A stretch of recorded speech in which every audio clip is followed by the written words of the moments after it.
The Last of Us finale is out, and spoiler alert, it's literally elephant dung that's been surrounded by flies for 5 hours. Oh, and yes, I did just spoil you. Oh no, The Last of the Men, The Rise of the Pillow Biters has reached its conclusion. What a sad day. Because when you have a diabolical posture like this RoboCop has over here, nobody's gonna be intimidated. But having said that, it's time to reflect. My favorite part of this season is when RoboCop said, "I'm just a dad playing a dad disguised as another dad," and immediately abandoned everyone. Oh, wait a second, that's not my favorite. My favorite is when Joel, sponsored by Tiger Woods, is beaten to death with a golf club and says, "Just shut the f*** up and do it already," which is how we all felt waiting for the end credits of this season. Oh, and you know the drill. Hit the like button and subscribe, baby. We're trying to get to 80,000 subs by the end of the year. And give me a follow on Twitter. Let's not let our foot off the gas, ladies and gents. And speaking of gas, I hate to be that guy to say it, but the final episode of this season, the whole thing has been absolute dog shit. And I know what you're gonna say, there's bread found in the bakery, yeah, what a surprise, but hold on a second. I expected nothing, and then I was still let down. Season 1 wasn't even that bad, I would say it was decent, but they took the story from a game that everybody hated, and just made it worse in every way possible. There was just so much dumb going on in this episode at once, it was hard to take it seriously or even kind of calibrate what was happening. You know, this episode felt like water torture to every single Last of Us 2 apologist and simp. And for that I'm very thankful, because we gotta take our wins somewhere. Now, The Last of Us show isn't much of an adaptation anymore. It's pure fiction at this point. They had a chance to fix the horrible pacing and they said, "You think the game was bad? Watch this flaming disaster." I literally have no empathy for anyone in the show. Any of the characters I could not give a about. That is a sign of truly compelling script writing. You guys at HBO are just knocking things out the park, and I'm not talking about Joel's head. Now, I wish there was a rating below 0 that I could give this episode, but at the same time, it's achieved something amazing. You wanna know what that amazing thing is? They have made every single video game adaptation that came before look like Hamlet or Othello, some kind of William Shakespeare play. And if there is someone watching who works at HBO,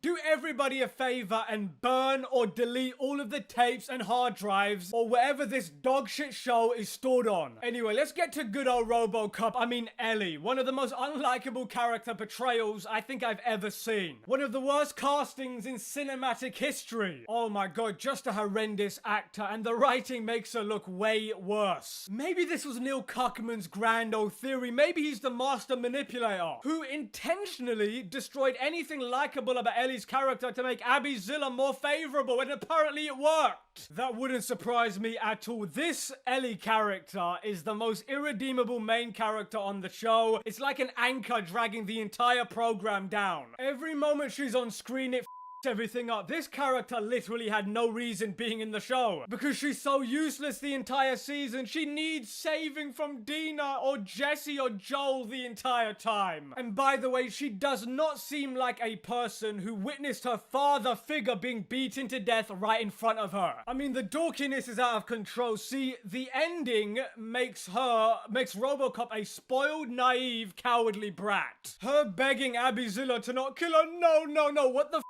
do you mean no, you absolute dimwit? This person just killed your daddy. You traveled across the country to inflict revenge, but not only for that, but she also killed Abby Zilla, that is, a couple of your friends. Now apparently it turns out you weren't ready for the negative consequences. This is Rian Johnson levels of subverting expectations. You weren't begging for your life when you faced down David, the guy who wanted to you and eat you, but now you're a apparently. It just doesn't work. Can you remember any main character who's supposed to be the protagonist begging for their lives in this kind of situation? It wouldn't happen. Now, I feel like the writers took the criticism from the game about Ellie being too serious and instead decided to make her a complete dorky side of herself and turned into a comic relief MCU character. I mean, it's disgusting. I mean, let's think about this from a logical standpoint. In a post-apocalyptic world, most of these characters wouldn't be acting childish childish. Think about it, every survivor would be hardened since they've experienced unimaginable trauma and pain that would be reflected in every decision and action they take.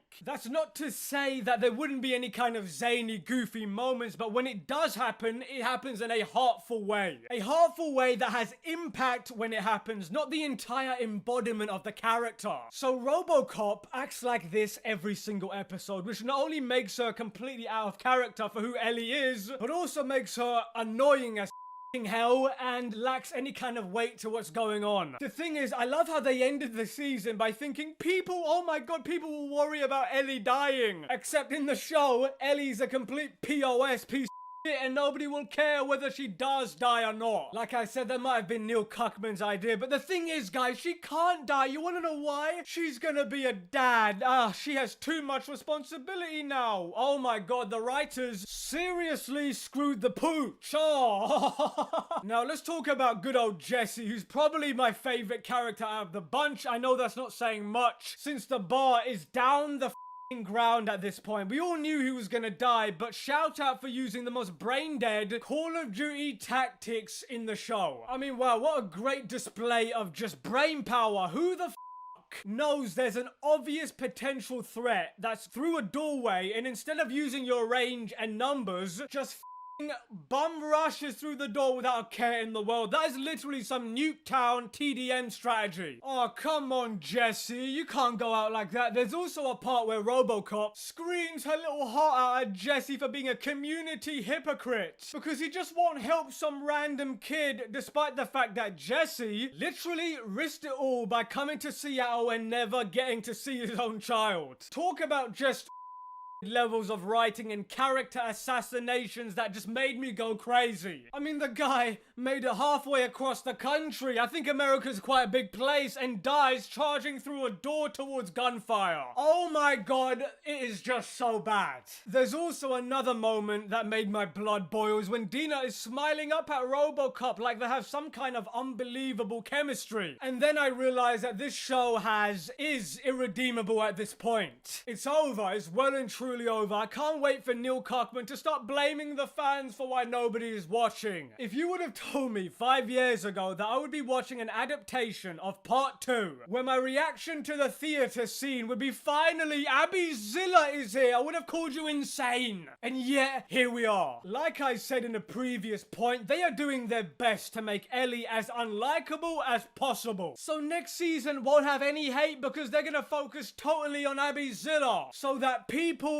won't ever want to look at Ellie ever again, so they won't mind a whole season without her dumb ass. And the weirdest thing is that the chick who plays Abby Zilla would have made a perfect Ellie. So just another example of missed opportunities. It's gonna be hilarious when season 3 comes out, and it's far better received, and critics will praise the Abby Zilla actress for stealing the show because she's actually doing her job. It's truly impressive how they made the show even worse than The Last of Us Part 2. I didn't think that was possible, and yet here we are. And on that bombshell, let me know what you think in the comments. I'm gonna leave you with one of my favorite videos of all time, Manix Hour.